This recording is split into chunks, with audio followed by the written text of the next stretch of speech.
কাদের জিলানী আলিব্বা কয় না, আল্লাহর কালামের 18 পারা হিফজ শোনায়। অবাক তো হওয়ার কথাই। উস্তাদ বলতেছে, বাবা কেমনে কি শুনাইছো, কেমনে কি হলো, কখন মুখস্থ করেছো, কার কাছে হিফজ করেছো? ছোট্ট বালক আব্দুল কাদির বলতেছে, উস্তাদজি আমি কোন উস্তাদের কাছ থেকে কোরআন মুখস্থ করি নাই গো। আমি যখন আমার মার পেটে ছিলাম, আমার মা প্রতিদিন কোরআন তেলাওয়াত করতেন, আর আমি মায়ের গর্ভ থেকে মার কোরআন তেলাওয়াত শুনতাম। শুনে শুনে আল্লাহর কালামের 18 পারা আমার হিফজ হয়ে গেছে।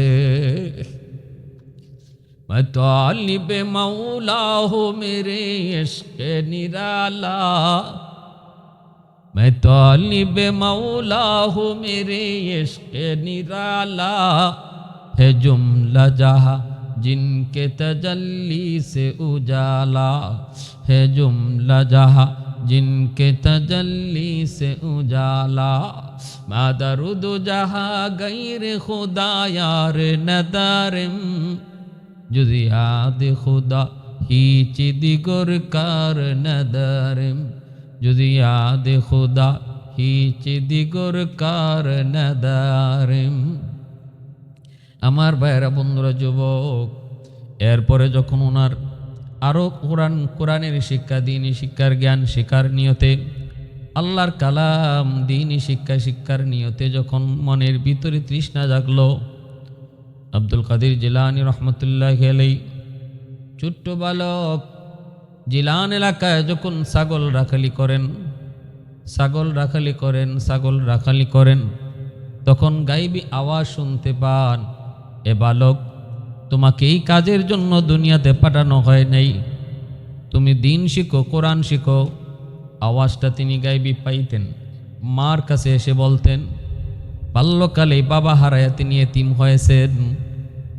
মা তখন সন্তানকে রাজধানী বাগদাদ উস্তাদের কাছে, একজন সুনামধন্য উস্তাদ, সুনামধন্য একজন কামেল বুজুর্গ মানুষ বাগদাদে থাকতেন, ওনার সান্নিধ্যে কোরআন শিক্ষার জন্য তিনি বাগদাদ পাঠাবেন, কাফেলার সাথে বাগদাদ পাঠাবেন ছোট্ট বালক আব্দুল কাদের জিলানী। মা তখন 40টা স্বর্ণ মুদ্রা তার কাপড়ের আস্তিনের মধ্যে ঢুকাইয়া সেলাই করে দিয়া দিছেন, যেন কখনো এটা হারায় না যায় অথবা চুরি করতে না পারে। বগলের নিচে আস্তিনের মধ্যে একটা ছোট্ট পকেট, সেই পকেটটা আবার সেলাই করে দিয়ে দিছেন। টের পাওয়ার কোনো সুরত নাই, বুঝারও কোনো সুরত নাই। আব্দুল কাদির কাফেলার সাথে রওনা দিয়া দিলেন বাগদাদ শহরে। রাস্তায় ডাকাতের কবলে পড়ল, কাফেলা ডাকাতের হাতে লুণ্ঠিত হলো, সবার মাল নিয়ে গেল, তল্লাশি করে নিয়ে গেল। আব্দুল কাদের জিলানী রহমতুল্লাহ আলাইহি ছোট্ট, এজন্য ডাকাতের দল তল্লাশি না করে এসে জিজ্ঞেস করে, বালক তোমার কাছে কিছু আছে নাকি বলো। এই অবস্থায় মা লুকায়া আস্তিনের ভিতরে 40টা স্বর্ণ মুদ্রা দিয়েছেন। এই কথা যদি তিনি না বলতেন, ডাকাতের দল কখনোই কথাটা তারা বের করার শক্তি ছিল না। কিন্তু বাল্যকালেও তার মনে পড়েছে, আমার মা আমার জীবনের প্রথম শিক্ষক, আমার মা আমাকে শিশুকালেই শিখাইছেন, বাবা কখনো মিথ্যা বলবা না, আসিদকু ইউনজি ওয়াল কিযবু ইউহলিক, মনে রাখবা সত্য সর্বদা মুক্তি দেয়, মিথ্যা ধ্বংস করে। কখনো মিথ্যা বলবা না, সত্য বলবা। মা ভক্ত সন্তান মার কথাকে অক্ষরে মানেন। ডাকাতরা যখনই জিগাইছে তোমার কাছে কিছু আসেনি, যদি উনি বলতেন না কিছু নাই, তাহলে ডাকাতরা স্বর্ণ নেয় না, কিন্তু মিথ্যা বলা হয়।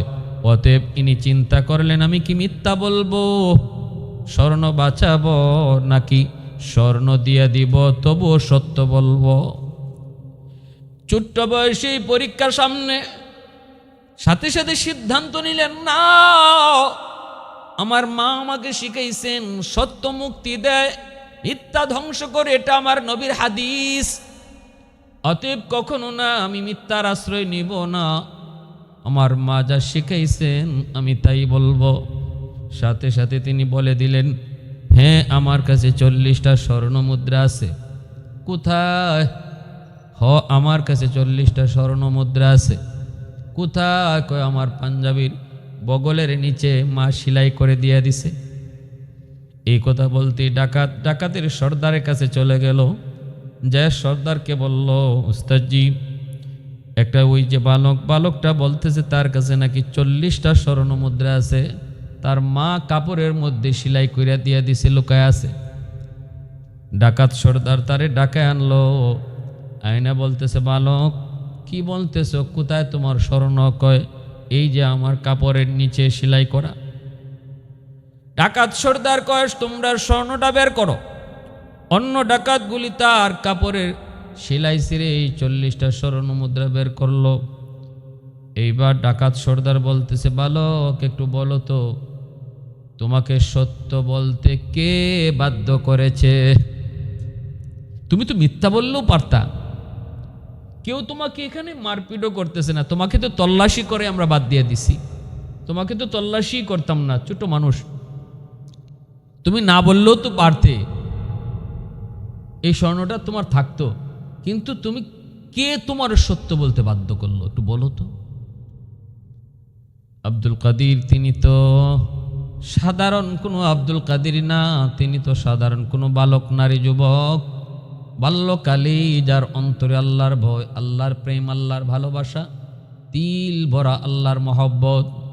তিনি বলতেছেন, আমাকে সত্য বলতে বাধ্য করেছে আমার আম্মা, সত্য বলতে বাধ্য করেছে আমার নবীর হাদিস। আমার মা আমাকে বলছেন, আমার নবী বলেছে, আসিদকু ইউনজি ওয়াল কিযবু ইউহলিক, সর্বদা তুমি সত্য বলবা, কখনো মিথ্যা বলবা না, সত্য তোমাকে মুক্তি দিবে, মিথ্যা তোমাকে ধ্বংস করবে। এটা আমার নবীর নাকি হাদিস, এই জিনিসটা আমাকে সত্য বলতে বাধ্য করেছে। এত সুন্দর করে কথাটা তিনি উপস্থাপন করলেন। এ আল্লাহর গোলাম, যার দিলের ভিতরে আল্লাহর ভয়, যার দিলের ভিতরে আল্লাহর প্রেম, যার দিলের ভিতরে নবীর প্রেম, যার দিলের ভিতরে কোরআন হাদিসের প্রেম, তার দিল থেকে কথাগুলি যখন বের হয়, কথাটার ভিতরে সুর না থাকতে পারে, কথার ভিতরে কোনো ভাষা সুন্দর না হতে পারে, কিন্তু যদি দিল থেকে কথাগুলি বের হয়, এই কথার দ্বারা আসর করে, এই কথা অন্যজনকে প্রভাবিত করে, এই কথা অন্যজনকে তাসির করে। আব্দুল কাদির ছোট্ট বালক, কিন্তু এই কথাটা ডাকাতদের দিলের ভিতরে এমনভাবে যে আসর করলো, এমনভাবে যে প্রভাব ফেললো, ডাকাত সর্দার সাথে সাথে মাথাটা নিচের দিকে দিয়ে কান্না শুরু করে দিল। ডাকাত সর্দার আব্দুল কাদিরকে বুকে জড়ায় নিয়ে কান্দে আর কই, বালক আয় আমার বুকে আয়, আয় আমার বুকে আয়, এতদিন পর্যন্ত আমি অন্ধ ছিলাম, তুই আমার চোখ খুলে দিলে বাবা, আয় আমার বুকে আয়, আয় তুই ছোট্ট মানুষ হয়ে আমার চোখ খুলে দিলি। আমি তো অন্ধকারে ডুবেছিলাম, আমি তো পাপের সাগরে ডুবেছিলাম, আয় বাবা আমার বুকে আয়। ডাকাত সর্দার আব্দুল কাদির জিলানীর হাতে হাত রাখলো, সমস্ত ডাকাতদেরকেও বলল, ডাকাত আজকে থেকে আমরা সবাই ডাকাতি ছেড়ে দিলাম এবং এই বালকের হাতে হাত রেখে আমরা তওবা করলাম। তওবা, এমন তওবা তারা করছে রে যুবক, ছোট্ট বালক আব্দুল কাদির জিলানীর হাতে হাত রেখে ওই ডাকাতের দল তওবা করে তারা ওই জমানায় প্রত্যেকেই আল্লাহর ওলি হয়ে গেছে। আলা ইন্না আউলিয়া আল্লাহ লা খাউফুন আলাইহিম ওয়ালা হুম ইয়াহজানুন আল্লাযীনা আমানু ওয়া কানু ইয়াত্তাকুন। অন্য জায়গায় আল্লাহ বলেন, ইন আউলিয়াউহু ইল্লাল মুত্তাকুন, মুত্তাকি ছাড়া, আমি আল্লাহর ভয় অন্তরে জাগানো ছাড়া কেউ আমার ওলি হতে পারবে না। আল্লাহর ওলি হতে হলে মুত্তাকি হওয়া লাগবে। আল্লাহ বলেন, যারা মুত্তাকি, যারা আমাকে ডরাইয়া চলে, যারা আমারে ভয় পায়, ঘরেও আমারে ডরায়, দোকানে বইলেও আমারে ডরায়, চাকরি টেবিলও বইলেও আমারে ডরায়, বন্ধ গেলেও আমারে ডরায়। যার দিলের ভিতরে আমার ডর, আমার ভয় সবসময় থাকে, সে আমি আল্লাহর বন্ধু, সে আমি আল্লাহর ওলি। কথা আল্লাহ ডিক্লার দিয়ে দিছে, ঘোষণা দিয়ে দিছে। আমার ভাইরা বন্ধুরা, এই সফর শেষ করে তিনি যে পৌঁছলেন বাগদাদ। সেখানে যিনি বাগদাদের বহুত বড় একজন বুজুর্গ, এই বুজুর্গের কাছে মানুষেরা যায় দিন শিখে। আব্দুল কাদের জিলানী ছোট্ট বালক, বাল্যকালে তিনি বাগদাদ গেলেন। বাগদাদ শহরে একজন বিধবা মহিলা বসবাস করত। এই মহিলার স্বামী মারা যাওয়ার পর, স্বামী মারা যাওয়ার কিছুদিন আগেই বাচ্চাটা দুনিয়াতে জন্ম নিছে। এই বাচ্চাটা দুনিয়াতে আইছে, মা দেখে বাবা নাই, বাবা নাই, এতিম হয়ে দুনিয়াতে আগমন করেছে। মহিলার একমাত্র সম্বল এই ছোট্ট বালক, এই ছোট্ট দুধের শিশু। কিছুদিন পর এই ছোট্ট দুধের শিশুটা প্রচণ্ড অসুস্থ হয়ে পড়ল। মহিলা দিশেহারা, আল্লাহর জমিনে তার আর কেউ নাই, একমাত্র এই দুধের বাচ্চাটা। মহিলা দিশেহারা হয়ে পড়ল। অনেকে পরামর্শ দিল, তুমি হুজুরের কাছে যাও। মহিলা আল্লাহর নাম লইয়া, আল্লাহর উপর ভরসা করে হুজুরের দরবারে যাইতে রওনা দিল। রাস্তায় ছেলেটা অবস্থা আরো খারাপ হয়ে গেল, দুধের বাচ্চাটার অবস্থা বেশি খারাপ। হুজুরের কাছে নেওয়ার পর বাগদাদের হুজুর তারে দেখে বলতেছে, মা সবর করো, তোমার বাচ্চাটা আল্লাহর দরবারে চলে গেছে। আল্লাহ পাক রব্বুল আলামিন সন্তান বাপ মার কাছে আমানত রাখে, আল্লাহ তার আমানত আল্লাহ তার কাছে নিয়ে নিছে, সবর করো। আল্লাহ পাক রব্বুল আলামিন আমার আপনার কাছে সন্তান আমানত হিসেবে রাখছেন। সমস্ত সন্তান বাপ মার কাছে আমানত, আল্লাহ পাক রব্বুল আলামিনের রাখা আমানত আল্লাহকে আবার সঠিকভাবে বুঝাই দিতে হবে। এবং আমানতের বস্তুর মধ্যে নিজের কোনো ইখতিয়ার চলে না। এজন্য যিনি রাখে আমানত, এই মালিকের মর্জি মতো জিনিসটা ব্যয় করতে হয়। এজন্য সন্তান, মা বাবা তার মর্জি মতো সন্তান লালন পালন করলে খেয়ানত হবে। আল্লাহর মর্জি মতো সন্তানকে লালন পালন, লেখাপড়া, খাওয়া দাওয়া, বড় করা যদি আল্লাহর মর্জি মতো মা বাবা করে, তাহলে আমানতদারি রক্ষা হবে। এজন্য মা বাবার যদি সন্তানের ব্যাপারে আমানতদারি রক্ষা করতে চাও, আল্লাহর দরবার খেয়ানতকারীর কাঠগড়া থেকে যদি বাঁচতে হয়, তাহলে সন্তানকে শিশুকাল থেকেই আল্লাহর পরিচয় শিখাও, যেমনটা লোকমান হাকিম তার সন্তানকে শিখাইছেন। আর এই কথা আল্লাহ কোরআনে জানাই আমাদেরকে সবক দিছেন, তোমরাও তোমাদের সন্তানকে প্রথম শিক্ষাটাই আমি আল্লাহর পরিচয় দাও।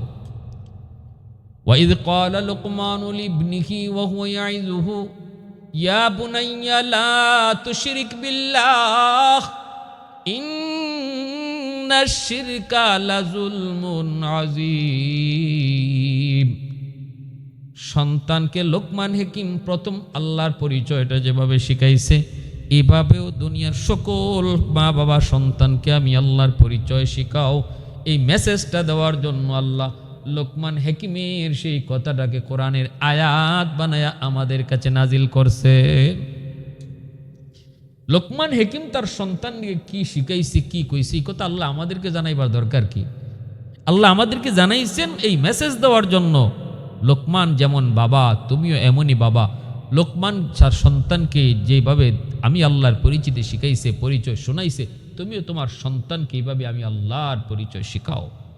এটা হলো আল্লাহর মেসেজ। এজন্য সন্তান আল্লাহর পক্ষ থেকে রাখা আমানত। যদি আল্লাহ কোনো সন্তান বাপমার কাছ থেকে অল্প বয়সে নিয়ে আনে, সবর করো, ধৈর্য ধরো। নাবালিক সন্তান যদি আল্লাহ নিয়ে আনে আর বাপমা যদি সবর করতে পারে, ধৈর্য ধরতে পারে, আল্লাহ পাকের সিদ্ধান্তের উপরে যদি সবর করে, গালমন্দ না করে, গালাগালি না করে, খারাপ কথা না বলে। কিছু মানুষ আছে এমনও যে শিশুকে তখন কিছু বিষয় সহ্য করতে না পাইরা আল্লাহকে মন্দ বলা শুরু করে, তখন আল্লাহর কাছ থেকে সে পুরস্কার পাওয়া তো দূরের কথা, বরং এই বিপদের এই মন্দ কথা বলার কারণে শাস্তির যোগ্য হয়। আর বিপদে পড়ে যদি সে সবর করত তাহলে আল্লাহর পক্ষ থেকে এর অফুরন্ত পুরস্কার আল্লাহ তারে দিত। এই কথা আল্লাহ পবিত্র কোরআনের পরিষ্কার বলছেন, বিগাইরি হিসাব বলছেন আল্লাহ।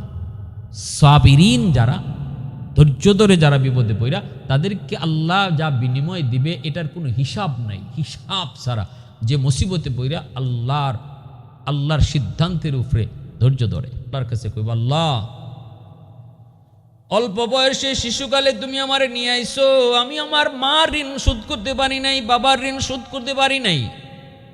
প্রসব বেদনার যন্ত্রণা আমার মা টের পেয়েছে, আমার মা কি পরিমাণ কষ্ট অনুভব করেছে। মালিক, আমি তো মার ঋণ শোধ করার সুযোগই পাইলাম না, আমাকে তুমি তোমার কবজায় নিয়ে এসেছ। আল্লাহ, আজ তুমি আমাকে জান্নাতে রাখলো, আমি খুশি না। আমাকে আমার মার সাথে রাখো, আমাকে আমার বাবার সাথে তুমি রাখো।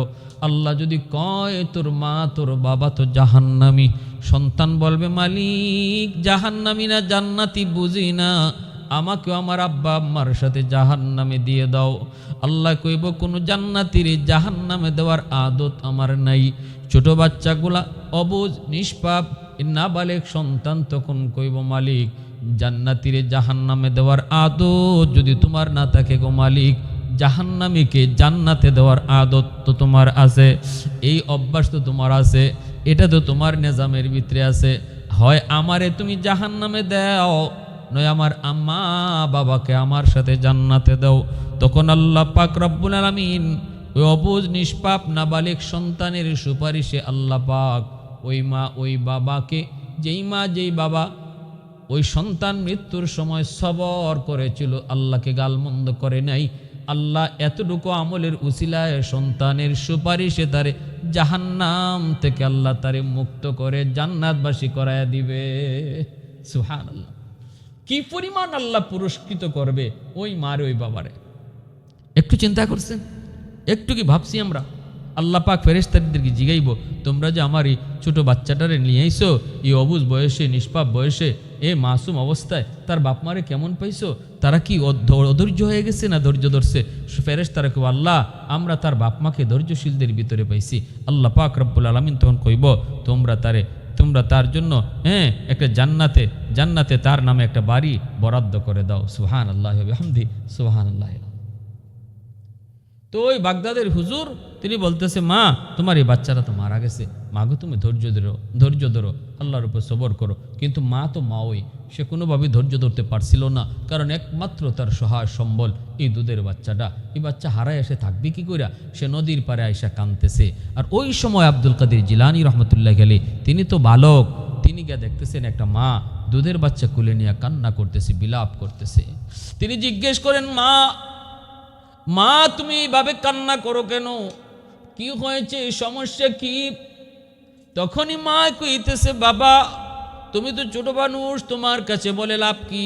তিনি বলতেছে, না আমাকে আপনি একটু বলেন সমস্যাটা কি?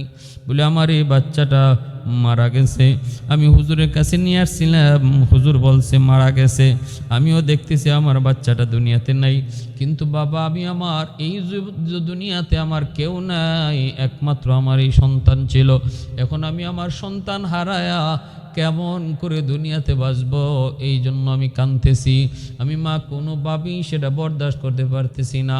মার চোখের পানি আর কান্না দেইকা আব্দুল কাদের জিলানী ছোট্ট বালক হলো, বাল্যকালেই তিনি আল্লাহর কাছে হাত উঠাই দিয়েছেন, মালিক তুমি তো সব পারো গো মালিক। আমি তো দেখতেছি এই মহিলাটা তার এই মরা বাচ্চা কুলে নিয়েও কীভাবে কাঁদতেছে, তার কান্নায় জমিন কান্দে, তার কান্নায় বাতাস কান্দে, আমার দিল কান্না করে। আল্লাহ তুমি সব পারো, তুমি তো জিন্দারে মুর্দা করো, মুর্দারে জিন্দা করো, হায়াত মৌতের মালিক তুমি। মিনহা খালাকনাকুম ওয়া ফিহা নুঈদুকুম ওয়া মিনহা নুখরিজুকুম তারাতান উখরা। তুমি তো মাটি থেকে বানাও, মাটিতে আবার ফিরায় নাও, আবার মাটি থেকেই তুমি উঠাও। আল্লাহ তুমি সব পারো, সব পারো তুমি তো সকল ক্ষমতার মালিক, তোমার কাছে অসম্ভব বলতে কিছু নাই। আল্লাহ সব তোমার কাছে সম্ভব। এইভাবে যখন আব্দুল কাদের জিলানী চোখের পানি ফেলে আল্লাহর কাছে কান্না করে, এ তো জানতেন কোনো বালক নয় রে যুবক।